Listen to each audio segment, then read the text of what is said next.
That's the magic. There's something that happens. It's a dance. You can't explain it. You each find your own story, because if you explain it, you lose the most important part of a painting, which is feeling it. It's called The Magic Is in You. And that was painted at my studio in London in 1982-83. And that was part of a series of paintings, which one of them has been purchased by the Tate Britain for contemporary British artists of the mid-20th century, early 21st century. Because I am a British artist, and I want you to write my name on the ledger of British culture.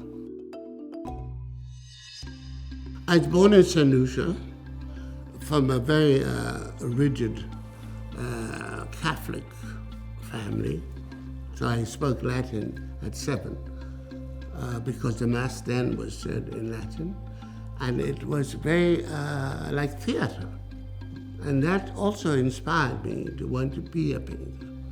I was a very strong figurative painter because it began from the days of looking at the iconographic images of the religious works in the Cathedral of St. Lucia. And then I made a portfolio and I applied to the slate. And in 1966, my whole life changed. I mean, the whole of the education at the slate was very good because we had the freedom to paint. There was a magic about the slate. They encouraged relationship, tutor and student. There were many visiting artists like Michael Andrews, Francis Bacon, Arbach.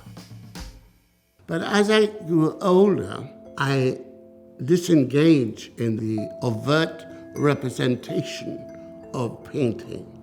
So I moved away from figuration and looked really at not the symbolism of the figure, but the tonal structure of the figures, where the different fresh pigments would relate and give light and give movement.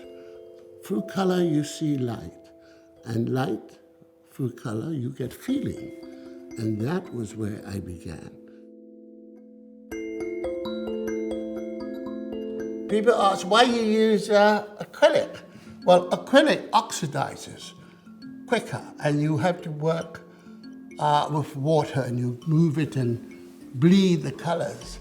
And so I use masses of paint.